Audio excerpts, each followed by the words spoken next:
until you have had the taste of finishing, you will not respect yourself. Until you follow through, until something is done, come hell or high water, tears and struggles and pain, and you go through it anyway, and you show up and you continue to fight on no matter the circumstances.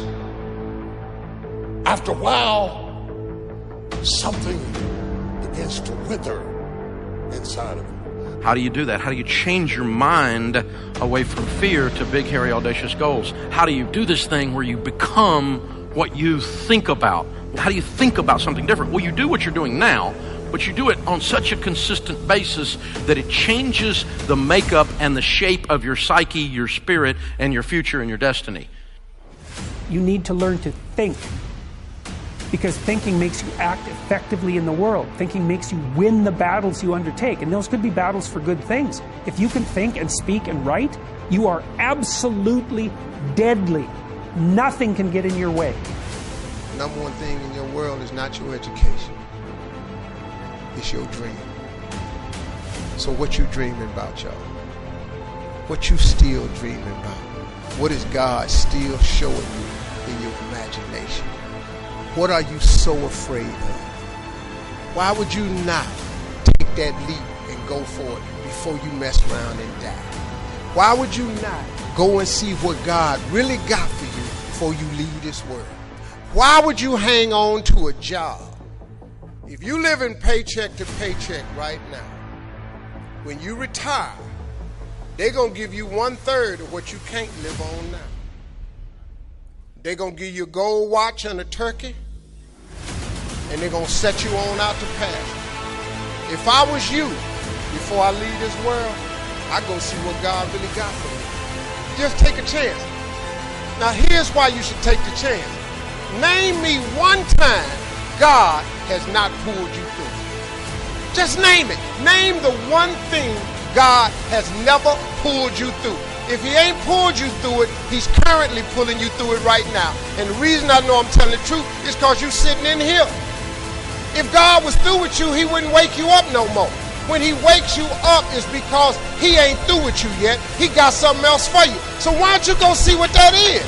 Look, it's mostly black people in here. Why we keep living our lives like we still slaves? Why we got to live our lives like we owe them something? Man, you owe yourself something. Go be free. Go see what God got for you. Oh, Steve, that's easy for you to say. You rich.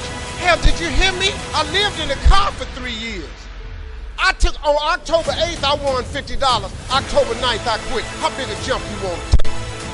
You ain't even got to do that. A lot of y'all got savings. You may not have 3 years up, but you only need a little bit. Just jump. Go see what God got for you. Quit sitting here in your life posturing like it's okay.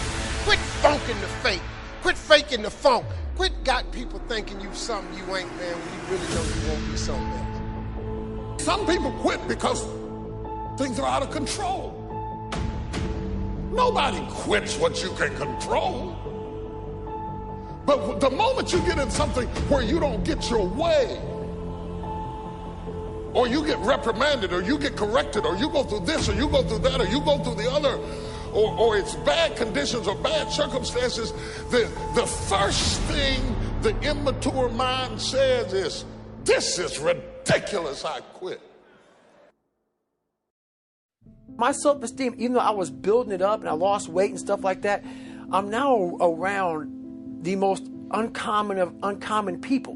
And I'm like, my God, I'm here. Do I belong here? Do I belong here? So your mind has a good way of taking the path of least resistance. Whenever friction happens, friction causes growth. Whenever friction happens, that's why a lot of us don't have any growth, because when friction happens, we go the opposite direction. So in my mind, when friction happened, my mind said, oh, hey, man, let's get out of here. You're not real. You've lied your whole life. You come from this, you come from this, you can barely read. Those things, so whenever times got hard, my mind said, you're not good enough. Let's go. So my eyes, my mind weren't connecting. So how you combat that is this. I call it the cookie jar. You have to remind yourself. We all have a story. All of us have gone through very hard times. But when we're in a hard time, our mind has a way of forgetting what all we've overcome. I have a way of taking 1 second when I want to quit and saying, okay, you endured this. So I look at my life and how I came up as the ultimate training ground versus most people look at it as why? Woe is me. God, why? Right. Why? I had to flip this upside down and say, hang on a second. God was training me to be one of the baddest men on the planet Earth. That's how this was my journey, because those things beat me, but they didn't kill me. You got to have a permeating attitude that you're going to win. You got to have a positive outlook. You got to be optimistic. You got to know you're going to win. You got to, right now, you got to say, I'm going to win. I don't mean just this contest. I don't mean the contest. I mean, I'm going to win. I'm going to win. My life is going to win. There's going to be a victorious life here. Because listen to me, the price you pay for losing here is too extreme. You have to carry the burden of failure the rest of your life. You carry that around with you if you fail here. The biggest thing that breaks my heart is you feel the spirit right now. And then when you get back, these dream stealers run into you. And they start to steal your dream. And you quit. You give up. You got to decide I'm going to win. You got to decide that the failure part of carrying failure, you've been exposed to what your life could be. If you fail here, the price is extreme. It's forever. You carry the failure forever. I'm being honest with you. I meet people oftentimes that say, I was in WFG. You really changed my life for this meeting. But. And they put their heads down. They've been carrying it. They carry it. They see these Facebooks and Instagrams and what we're doing. You got to know you're going to win. You got to sell out. Yeah, I'm telling you, you got to become a sellout. You need to sell out. You need to get obsessed. You got to get relentless. You got to be a road dog. You got to get intense. That's what you got to do. You got to put your head down for a 4 to 6 year window. I don't care if you're brand new or you're one of these front rows. We need 4 to 6 years right now, like the best you ever had. You can feel it from me right now. I've been doing this 25 years. I haven't felt like this in 20.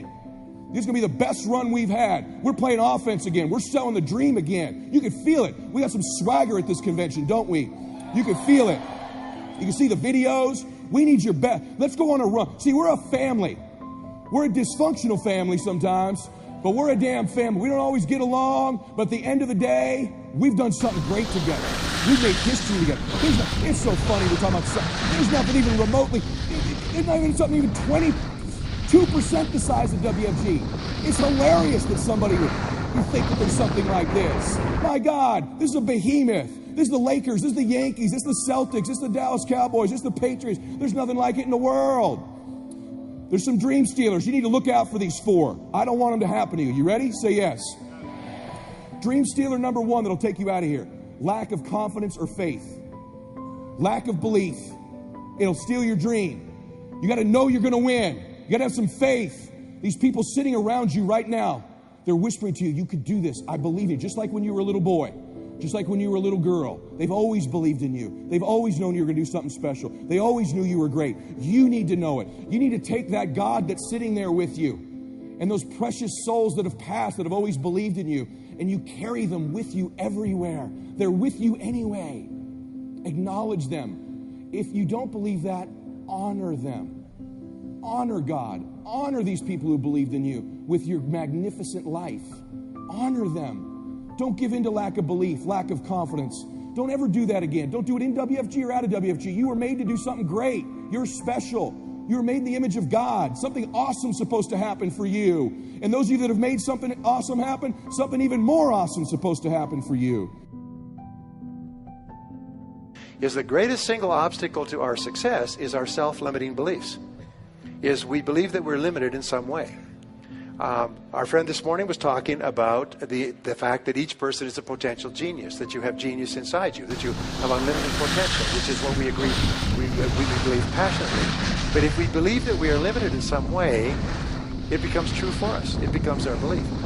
By the way, I didn't do well in school, and before we came here, I was going to do some background checking on the people here. What I found is there's a lot of people in this audience who didn't do well in school. Yes. So a lot of people here got lousy grades in school. I was astonished to look at the high percentage. In fact, you could be sitting next to one of them right now. Yes, we know who you are. Now here's the problem, is that if you're told, which I was, and all the time you're growing up, they say you have to get good grades or you won't do well in life. You have to get good grades or you won't get into college. You have to get good grades or you won't get a good job, won't get very well, and so on. They tell you that to encourage you to get good grades. So what if you got lousy grades for whatever reason? Well, now, you could be 25 or 35 years old, and you don't even try. You don't even try because, hey, you didn't get good grades in school, so you're kind of short of potential.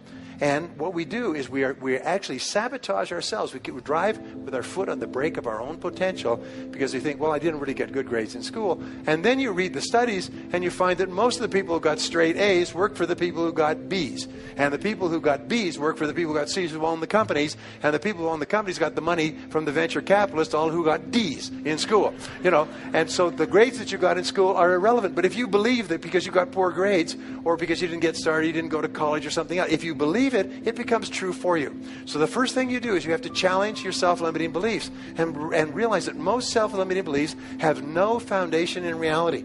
How many times have you had an experience where you thought you had no skill or ability in some area, and then you started working in that area and you turned out to be pretty capable, and you're quite amazed and you never had that idea? The fact of the matter is we all have that throughout life. My friend Dennis Waitley has this wonderful line. He said, you could not use all of your potential if you had 100 lifetimes. You have so much potential. And what holds us back from using all of our potential is we believe that we don't have it. I will never forget the story of this fellow's grandfather came out, homesteaded a piece of land in Alberta, passed it on to his grandfather, passed it on to his father. The father could never make a living on it. Finally passed on to the son. The son was on welfare and raising goats on this quarter section in Alberta. None of the family for 3 generations had ever made any money on this hard scrabble piece of farm. And along came an oil company. The oil company said, can we drill on your land? If we find oil, we'll sign an extraction agreement with you, royalties and so on. They drilled on his oil. They found an oil pool. And overnight, he was a millionaire. He had an income of something like $150,000, $200,000 a year for the next 30 years. He went from living a hard scrabble life, raising goats on this lousy piece of land, and somebody else came along and showed him how to get the potential out of the land. The oil had always been there. That's what this seminar does. That's what Harv does, by the way, is he shows you how to drill oil in your own land and tap into the potential that you have. It was always there. It's been there all this time. But your job is to drill. That's really important. And that's what we're here for 3 days, is to look for insights. So remember this. Always ask yourself, you have a self-limiting belief. What if it wasn't true? What if it wasn't true? My son, going back to David was really shy when he was growing up. And so I would say, one thing I know about you, David, is you're not afraid of anything. He said, oh, I'm afraid of everything. He's afraid of riding a bicycle, and he's afraid of this. He's afraid of ghosts in the night. No, David, you're not afraid of anything. And I say to Barbara, one thing I know about David, he's not afraid of anything. And he said, yes, I am. We drive along. I say, well, I really admire David because he's not afraid of anything. And I would just say this. Then I changed his name to Dave the Brave. And then I shortened it to LeBrave. I say, where's LeBrave? Where's LeBrave? Where is he? How are you doing, LeBrave? I called him that. I started calling him Dave the Brave all the time. And, at a certain point in his life, he started saying, something, I'm not afraid of anything. It changed his whole life. You reprogrammed him to tell him, because other than that, he had a self-limiting belief. And it's really important. Anyway, so your beliefs are important, and your whole attitude toward life is determined by your beliefs. And here's the interesting thing. You come into the world with no beliefs. Every belief that you have, good or bad, you learned from childhood. And most of your self-limiting beliefs, if not all of them, have no basis in reality. Is you have the capacity to do anything, be anything that you want. You could learn any subject. You could become a doctorate in any university. You could memorize, then learn languages. And the more you learn, the more you can learn. The more you use your brain, the more your brain is capable of learning more things. But what holds us back is, I could never learn languages. Shut up. You could learn languages. I'll tell you what, you went to a foreign country, and the only way you could eat is could learn the language and the words for the food. You'd learn languages at a speed of summer lightning. I know, because I've been there. In other words, the self-limiting beliefs have no reality. So the belief that you have to have programmed in, put in your computer, is that you are going to be a big success in life. And everything that happens is part of this great process. Now, the next law is called the law of expectations. Again, there's libraries of books and years of research on this. Expectations theory, by the way, is the foundation of all economics. It determines the drift of stock markets, the movement of world finances. It determines investment. Entrepreneurs have high expectations that their entrepreneurial efforts are going to work. We would not start a business without high positive expectations. So expectations have an enormous impact on our attitudes. And here's the interesting thing, is if you believe you're going to be a great success, you expect everything that happens to be part of the great plan. So if you have positive expectations, like a kid's first Christmas, you're positive all the time. And the key to being positive is to look for the good. Expect good things to happen. We say that whatever you expect with confidence becomes your own self-fulfilling prophecy. is you are constantly predicting your future by talking about how the way you think things are going to turn out.